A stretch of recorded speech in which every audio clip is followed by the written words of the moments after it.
ये recording on हो गई है। तो जैसे मैंने कहा कि हम हर ऑपरेटिंग सिस्टम एपीआईज प्रोवाइड करता है किसी भी पीस ऑफ कोड की एग्जैक्ट रनिंग टाइम कैलकुलेट करने का, लेकिन उसमें मसला ये है कि किसी भी मशीन के ऊपर रनिंग टाइम जो है वो काफ़ी सारी चीज़ों के ऊपर डिपेंडेंट करता है, सॉफ्टवेयर पे भी हार्डवेयर पे भी।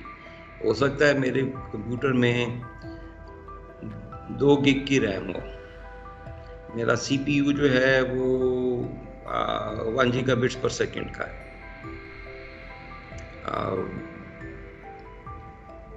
4 दूसरी एप्लीकेशंस भी चल रही हैं, ठीक है, 5वीं जो है वो मेरा प्रोग्राम है। और मैंने अपने C++ का कोड जो था वो कंपाइल किया था जीसीसी के कंपाइलर के ऊपर, उसकी बेसिस के ऊपर मेरे पास टाइम आया। अब दूसरा शख्स जो कि वो काम कर रहा है उसी एल्गोरिथम के ऊपर, वो कहता है अच्छा मैं कैलकुलेट करता हूँ, आपने पेपर लिख दी है, ये कोड है जी और इतना टाइम है। उसके पास लाइनेक्स की मशीन है, वो क्लैंग एक और कंपाइलर, इंटेल का कंपाइलर भी है, वो उस पे उसी कोड को कंपाइल करता है। उसके पास जनाब साहब रैम जो है वो 8 गीगाबाइट्स की है, उसके पास जो सीपीयू है वो 1.6 हर्ट्स वाला है, गीगाहर्ट्स वाला है। लाज़िम बात है उस पे आप ही का कोड का टाइम जो है वो फर्क आएगा। सो हर दफ़ा जब आप कोई नया एल्गोरिथम बनाते हो और उसकी टाइम कॉम्प्लेक्सिटी जो है वो पब्लिश करते हो किसी आर्टिकल में, तो आपको बताना पड़ेगा कि ये मशीन थी, उसमें ये हार्डवेयर और ये सॉफ्टवेयर थी, उसके ऊपर ये टाइम आया है, अब वो दूसरी मशीन के ऊपर यूजलेस है, ठीक है जी। सो इसलिए हम हार्डवेयर और सॉफ्टवेयर के ऊपर की कोई डिपेंडेंसी नहीं चाहते जब हम टाइम कैलकुलेट करते हैं, ताकि सारे जो हैं वो हमारा कोड बल्कि सूडो कोड देख के कह लें हाँ ये कह रहा है कि इसकी टाइम कॉम्प्लेक्सिटी ये है, मैंने भी चेक कर लिया है, अच्छा हाँ भी यही है, ठीक है जी। Without running the code, pseudo code की बेसिस के ऊपर ही मुझे टाइम कॉम्प्लेक्सिटी पता चल जाए, ठीक है। टाइम कॉम्प्लेक्सिटी फाइंड क्यों करना चाहते हैं, ठीक है। हम टाइम कॉम्प्लेक्सिटी इसलिए फाइंड नहीं करना चाहते, जैसे मैंने कहा हम तो exact time running time calculate ही नहीं करना चाहते हैं, तो फिर कोई पर्पस होना चाहिए।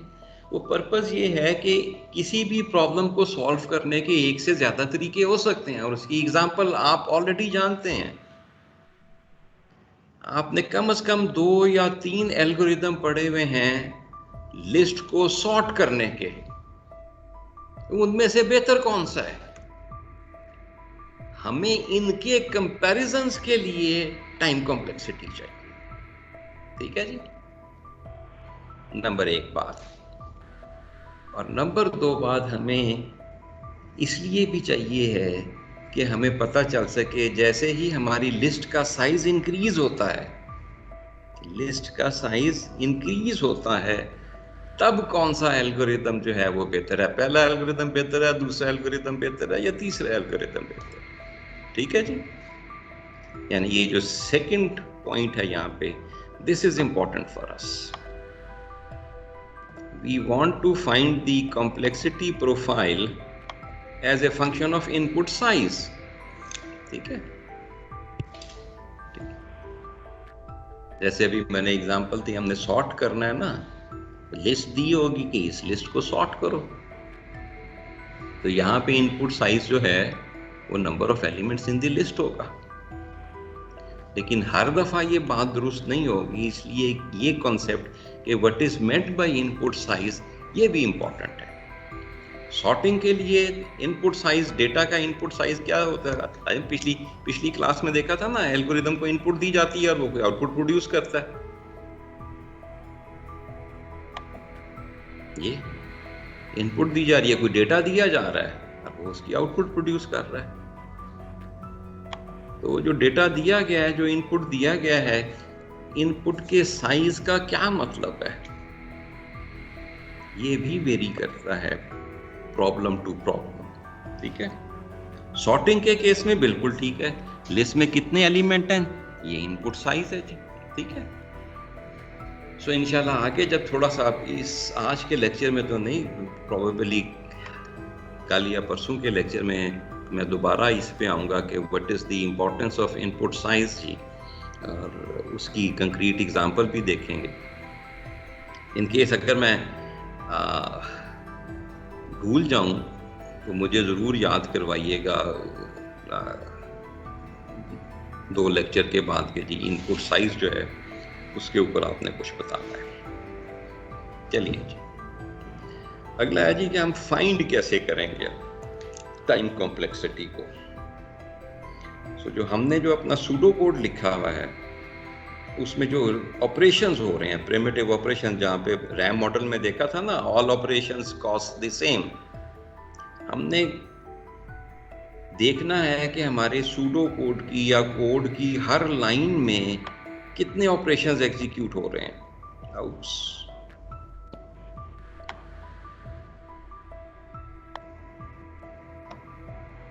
प्लस माइनस इस किस्म के असाइनमेंट वगैरह, और हर एक की कॉस्ट हम रैम मॉडल में देख आए हैं बराबर है, वो यूनिट कॉस्ट है, हम उसकी कॉस्ट 1 डाल देते हैं। इसी तरह हम असाइन करेंगे कॉस्ट जो है ऑब्जेक्ट क्रिएशन, या ऑब्जेक्ट C++ वाले ऑब्जेक्ट नहीं है, कोई भी चीज़, कोई वेरिएबल वगैरह जो भी क्रिएट हो रहा है उसकी क्रिएशन का टाइम हम नॉर्मली 1 लगा देते हैं। इनिशियलाइजेशन होगी, कॉपी होगी, assignment of primitive object. Primitive objects का मतलब है ऐसे ऑब्जेक्ट्स, ये अगेन मैं यहाँ पे इस सारे में ऑब्जेक्ट्स जो हैं वो C++ वाले ऑब्जेक्ट्स नहीं है, इसका मतलब है कोई भी वेरिएबल। ठीक है, नॉर्मली प्रिमिटिव का मतलब है इंट, फ्लोट, डबल, करैक्टर वगैरह। ठीक है, सो ये जो प्रिमिटिव टाइम के किस्म के ऑब्जेक्ट्स हैं, इनकी कॉपी होना, असाइनमेंट होना, इनिशियलाइजेशन वगैरह, ये भी यूनिट कॉस्ट है। ठीक है, रिटर्न स्टेटमेंट, रिटर्न 1 कर रहे हैं, रिटर्न C कर रहे हैं, where C is a constant या C is a variable primitive. ठीक है,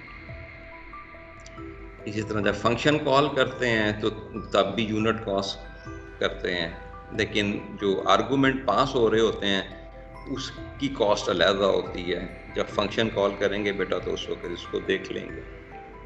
ठीक है, सो ये सारी चीज़ें और एक आध चीज़ और जो कि हमें नज़र आएंगी, इन सब के ऊपर हमने कॉस्ट एसोसिएट करनी है। कॉस्ट से क्या मुराद है, each operation has a unit cost. ठीक है, तो नंबर ऑफ ऑपरेशन कहें या टोटल कॉस्ट कहें, एक ही बात है। सो हम करते क्या हैं, हर लाइन में नंबर ऑफ ऑपरेशंस ढूंढते हैं या हर लाइन की ऑपरेशन कॉस्ट ढूंढते हैं, और फिर वो लाइन कितनी दफ़ा एग्जीक्यूट होगी जब हमारा प्रोग्राम कंप्लीटली चल जाएगा, तो उसे फ्रीक्वेंसी कहते हैं। तो उस एक लाइन की टोटल ऑपरेशन कॉस्ट क्या है, number of operations in that line multiplied by the number of times that line is executed। ठीक है, सो ये टोटल ऑपरेशन कॉस्ट बन जाती है उस लाइन की।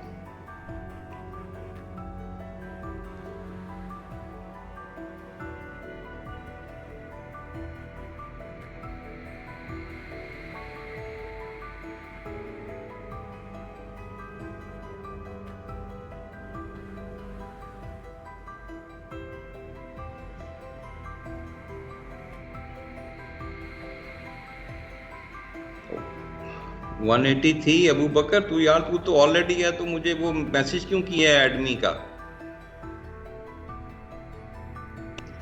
सर वो लेक्चर के स्टार्ट में नहीं मीटिंग शो हो रही थी, उस टाइम किया था साहब। आप कल से ही ऐड हैं। ठीक है, सर, चलो खैर, मीटिंग नहीं। चलो ठीक। सर ये टोटल ऑपरेशन कॉस्ट दोबारा रिपीट कर दे। Number of operation cost multiply by execution of line, multiplied by number of times the line execute. Yes. ओ यार बड़ा शोर आ रहा है तेरे पीछे से, ओए कहाँ बैठा रहा है? सो अगेन अभी आगे एग्जांपल्स में भी आ जाएगा, मैं रिपीट कर देता हूँ.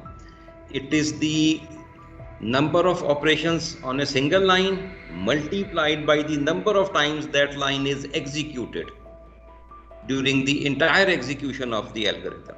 ठीक है? सो ये आखिरी दो पॉइंट्स जो हैं ये इंपॉर्टेंट हैं और इसी की हम कुछ आज एक्सरसाइजेस काफ़ी सारी करेंगे होपफुली. और एंड रिजल्ट क्या होगा हमारा? हम एक इक्वेशन निकालेंगे जो इक्वेशन बताएगी हमें कि अगर ये एल्गोरिदम एग्जीक्यूट कंप्लीटली कर लेता है तो इसमें टोटल नंबर ऑफ ऑपरेशंस कितने होंगे as a function of input size. ये देखा, as a function of input size. और इनपुट साइज को नॉर्मली हम n से रिप्रेजेंट करते हैं. ठीक है? तो ये एंड रिजल्ट एक इक्वेशन बनेगी फंक्शन ऑफ n की. ये सिंपल सा प्रोग्राम है हमारे पास, समझिए. ठीक है? 2 लाइंस का प्रोग्राम है. इसकी हमने टाइमिंग इक्वेशन निकालनी है, वो अभी आप नीचे देखेंगे. टाइमिंग इक्वेशन निकालनी है. इस लाइन में टोटल नंबर ऑफ ऑपरेशंस कितने हैं बेटा?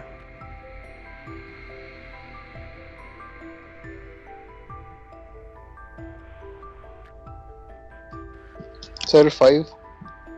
वो कैसे?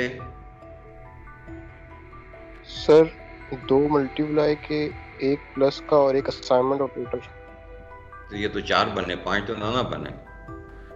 हाँ जी सर, सॉरी 4. और ये लाइन कितनी दफा एग्जीक्यूट होगी अगर यही प्रोग्राम हो तो? 1 दफा सर. Multiplied by 1. ठीक है? सो लाइन 2 जो है इसमें नंबर ऑफ ऑपरेशंस कितने हैं? 2 सर. 2 सर. और ये लाइन कितनी दफा एग्जीक्यूट होगी? एक ही दफा एग्जीक्यूट होगी. एक ही बार. सो हर लाइन में नंबर ऑफ ऑपरेशंस और उसमें वो लाइन कितनी दफा चलेगी, इन दोनों को मल्टीप्लाई कर लेंगे तो ये टोटल कॉस्ट है in terms of number of operations इस लाइन की during the execution of this entire program. और इसकी 2 है. अब इन दोनों को जमा कर देते हैं. 4 multiplied by 1 plus 2 multiplied by 1 is equal to 6. ये T of n, this is time complexity of this algorithm when the input size is n. ठीक है? इस प्रोग्राम में एक्चुअली इनपुट्स है ही कुछ नहीं है.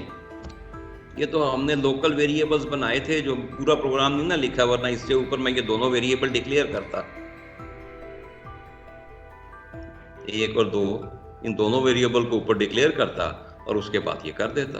तो इसमें कोई है ही नहीं है. इसलिए ये देखें, ये टाइमिंग इक्वेशन बता रही है कि इस प्रोग्राम को जितनी दफा मर्जी चलाओ आप,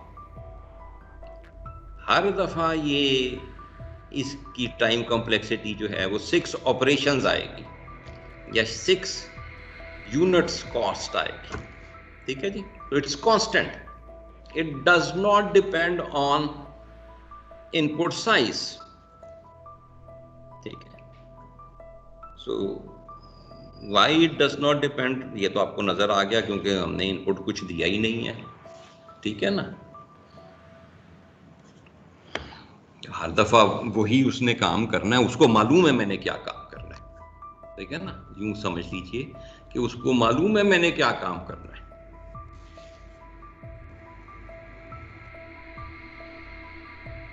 जी हसनैन, कोई क्वेश्चन है?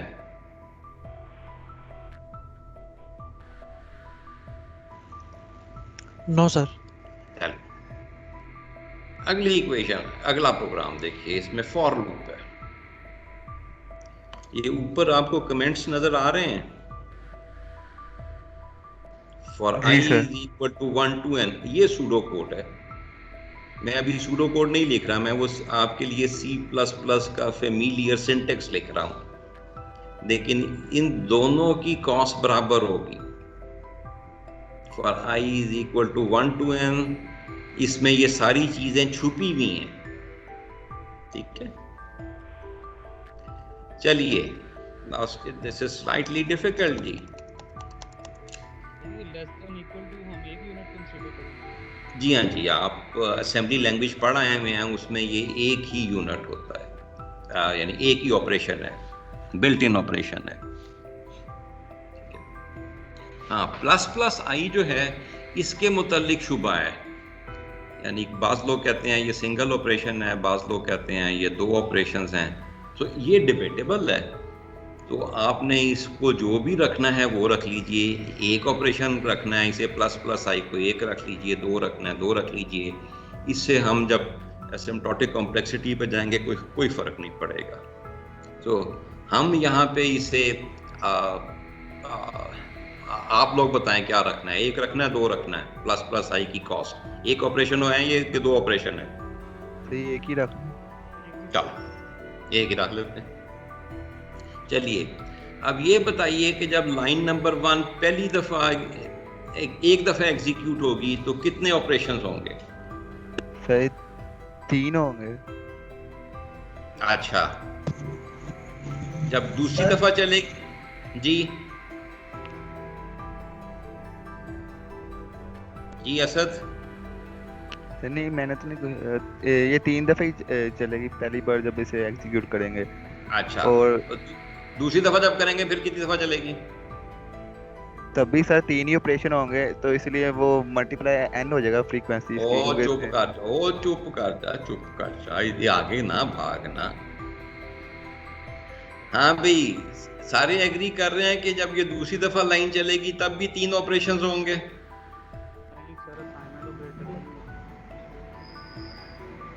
सर i = 1 नहीं होगा हाँ, दूसरी न एग्जैक्टली। ये बेटा असाइनमेंट नहीं है, ये इनिशियलाइजेशन है C++ के कॉन्सेप्ट में। जब भी वेरिएबल को डिक्लेयर किया जाता है और उस वक्त उसको कोई वैल्यू दी जाती है तो वो इनिशियलाइजेशन कहलाती है। अगर उसके बाद किया जाए तो फिर असाइनमेंट होती है। लाइन 2 में असाइनमेंट है, जबकि फॉर में वेरिएबल डिक्लेयर भी हो रहा है और इसी वक्त उसको वैल्यू दी जा रही है तो हम उसे इनिशियलाइजेशन कहते हैं, ठीक है। और दोनों कॉन्सेप्ट्स में फर्क है, ठीक है जी। तो ये बात समझ आ गई। पहली दफा 3 ऑपरेशंस हैं, कौन कौन से? ये ऑब्जेक्ट, प्रिमिटिव ऑब्जेक्ट क्रिएट होके इनिशियलाइज हो रहा है 1 से, तो 1 यूनिट हो गया। उसके बाद ये n से कंपेयर हो रहा है, दूसरा हो गया। और फिर बॉडी के एंड के ऊपर ये तीसरा, बॉडी के एंड के ऊपर, ये लूप की जो बॉडी है ना, इसके एंड के ऊपर ये ऑपरेशन होगा। तो अगर एक दफा बॉडी पूरी चलती है तो बेसिकली ये 3 ऑपरेशंस होंगे। लेकिन जब दूसरी दफा आएगा तो उस वक्त सिर्फ ये 2 ऑपरेशंस होंगे अगर बॉडी चलती है तो।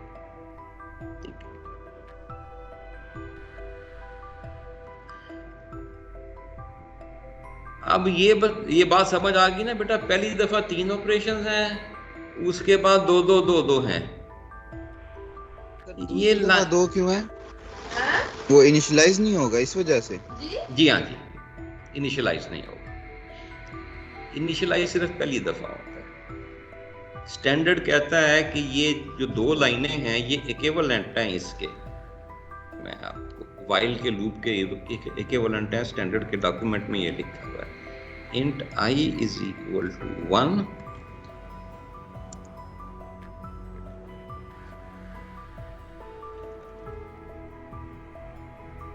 while I is less than equal to n,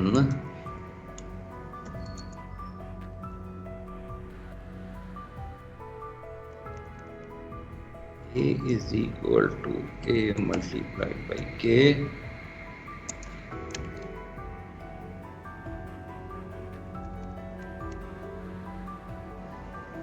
I equal I plus 1.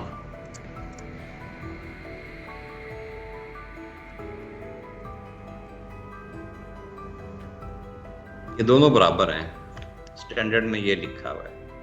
अब आप देख सकते हैं पहली दफा इसने इनिशियलाइज होना है, उसके बाद ये दूसरा ऑपरेशन है और ये i+1। तो हर दफा जब लूप की बॉडी चलती है तो ये 2 ऑपरेशन हो रहे हैं, ये यहाँ पे लिख दिए गए हैं।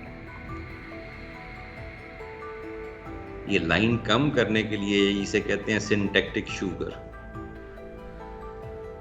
तो पहली दफा एक ऑपरेशन ज्यादा हो रहा है, बाकी दफा ये और ये जो हैं ये यहाँ पे लिख दिए गए। ठीक है जी, अब समझ आ गया? जी सर। तो मैं ऐसे डिलीट कर रहा हूँ। Yes sir. अच्छा, अब ये बताइए, जब आखिरी दफा ये लाइन चलेगी तो उस वक्त कितने ऑपरेशन होंगे? 1 सर। 1 ऑपरेशन होगा। कौन से वाला? ये i<= n वाला। बिल्कुल ठीक बात है। सो पहली दफा 3 ऑपरेशन, आखिरी दफा 1 ऑपरेशन इस लाइन में। अब ये लाइन टोटल कितनी दफा चलेगी? n दफा, n टाइम। यूं करो ना, n की वैल्यू 3 रख लो और अब मुझे बताओ कि ये लाइन कितनी दफा चलेगी। n की वैल्यू 3 है, फिर 3 दफा ही चलेगी। यार चेक तो करना, ज़्यादा उंगलियों खोल खोल के देख तो सही ना। पहली लाइन से कर, अच्छा ठीक। या कागज पे लिख के देख ले यार।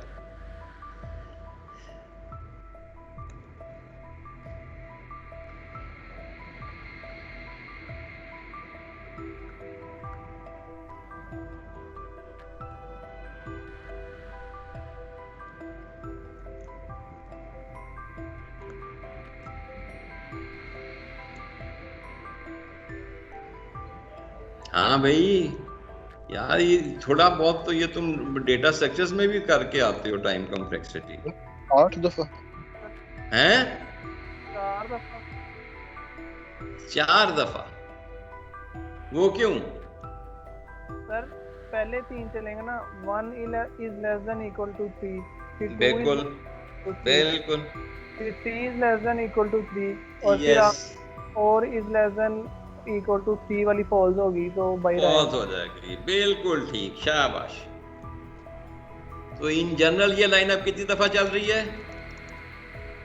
4 बार। वो 4 तो उस वक्त चल रही है जब n की वैल्यू 3 रखी है। अब हम n की वैल्यू हमें नहीं पता, तो अब हम यहाँ पे क्या जेनेरिकली क्या रखें कि ये कितनी दफा चलेगी? n बार, n+1। n+1 सॉरी, n+1 है। बिल्कुल बिल्कुल बिल्कुल। तो ये देखो, अब मैं इसकी कॉस को यूं लिख रहा हूं, 1 प्लस आखिरी दफा 1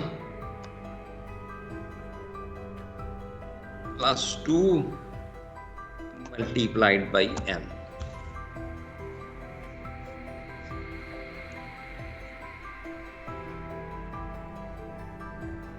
ठीक लिखा ये मैंने?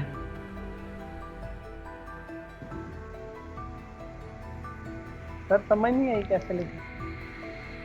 सर एक मिनट दोबारा बता दें। दफा 3 ऑपरेशन। जी सर। जी सर। आखिरी दफा 1 ऑपरेशन।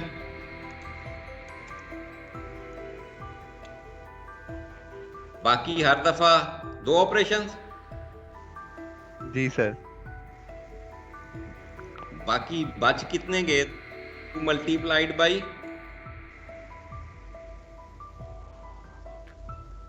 n+1।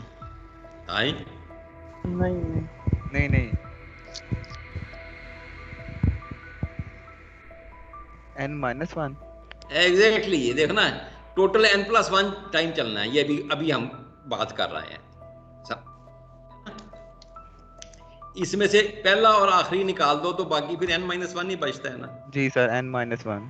हाँ, तो -1, ठीक है।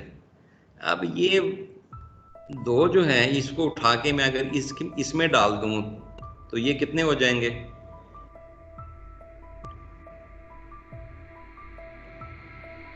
इसमें से 2 निकाल के इधर डाल दूं तो ये 2n हो जाएंगे। जी सर। तो ये मैंने लिखा था बेटा। एडिशनल यहाँ पे हैं और जो कॉमन है 2 हर दफा होते हैं वो मैंने यहाँ पे लिख दिए थे। ठीक है, उतना ही बने ना। ओ यार, कोई खुदा का खौफ किया करो। 3 + 1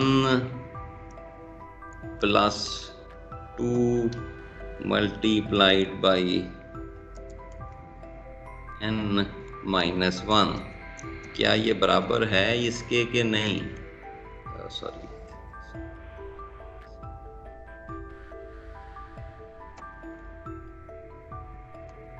क्या ये इसके बराबर है कि नहीं? 1 + 1 + 2 multiplied by n, क्या ये दोनों बराबर हैं कि नहीं?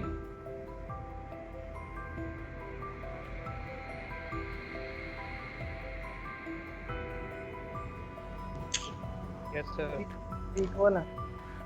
इसमें 4 डाल देते हैं ना, इसमें भी n में भी 4 डाल देते हैं।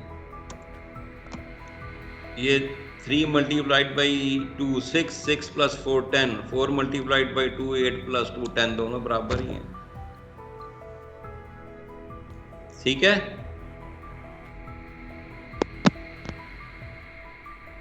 समझ आ गया? सर लेकिन फ्रीक्वेंसी में पहला और आखिरी ऑपरेशन क्यों नेग्लेक्ट किया आपने? n-1 कहाँ किया ये आखिरी, ये पहला? तो सर फ्रीक्वेंसी n+1 से क्यों नहीं मल्टीप्लाई कर रहे? वो n+1 के यहाँ पे करते तो यहाँ पे 3 होना था, तो इसके 2 उठा के इधर ले गए। ये 3 multiplied by 2 6, 6 + 2 8, वो 2 इधर ले आए, उसको multiplied by 4 कर दिया। ठीक ठीक सर Yes. वो उधर ही चुके हैं, उधर ही नहीं सही अच्छा लग रहा। तू ऐसे कर ले। वो इसलिए किया कि इसकी ये बॉडी कितनी दफा चलेगी, लाइन 2 कितनी दफा चलेगी? पहले तो बताओ ना, लाइन 2 में ऑपरेशंस कितने हैं? सर 2 है। 2 है। कितनी दफा लाइन 2 चलेगी?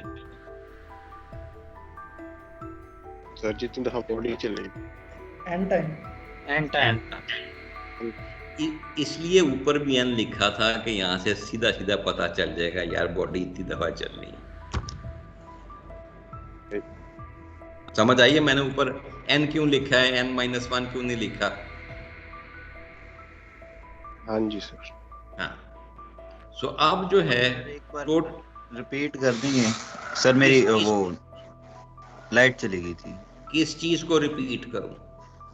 सर ये लास्ट टाइम आप बता रहे थे कि 2 को अंदर कर दें और इधर तो 3 + 1 लिखा हुआ था, अब 1 + 1 लिखा है। ये बेटा, ये एक ही चीज है। ये अपना माइक बंद करो, ये देखो 3 + 1 + 2 multiplied by n-1, इनमें से 2 उठा के मैंने इसमें जमा कर दिए तो ये 2 multiplied by n हो गया। दोनों चीजें बराबर हैं। और कंक्रीट एग्जांपल के तौर पे मैंने n को 4 रखा था तो राइट हैंड साइड भी 10 है, और यहाँ पे भी 4 रखा था तो ये भी लेफ्ट हैंड साइड भी 10 ही आती है। ओके सर, दोनों एक ही चीज है। ठीक है, और फिर मैंने अभी बता भी दिया था कि यार ये मैं n यहाँ पे इसलिए कर रहा हूँ, ये भी ठीक है। अगर आप ये लिख देंगे ये गलत नहीं है, वो भी ठीक है कि ये साथ साथ आपको बता रहा है कि ये इस जो लूप की बॉडी है ये कितनी दफा चलेगी, ये भी एंड टाइम चलेगी। अगर आप ये लिखते हैं ये भी गलत नहीं है, ये भी ठीक है। ये तो सिंपल मैथ मैनिपुलेशन है, one and the same thing.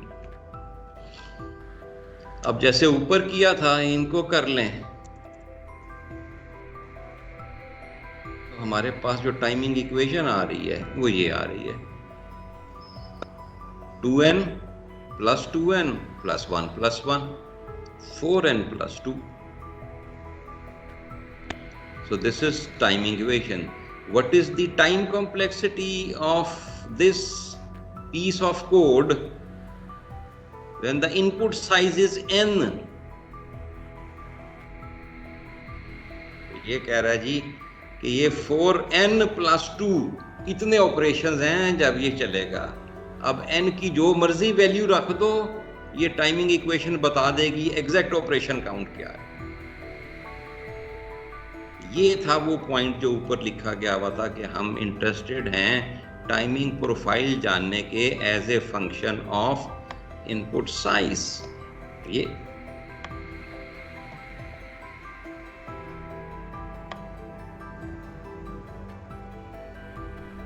एक आध और कर लेते हैं। ये देखना, ये निकालना कॉम्प्लेक्स है, लेकिन पता होना चाहिए कि ये लाइन कितनी दफ़ा चलेगी, ये लाइन कितनी दफ़ा चलेगी, फिर बाद में इसको मज़ीद सिंप्लीफाई कर लेंगे, लेकिन एग्जैक्ट अंडरस्टैंडिंग तो आनी चाहिए ना।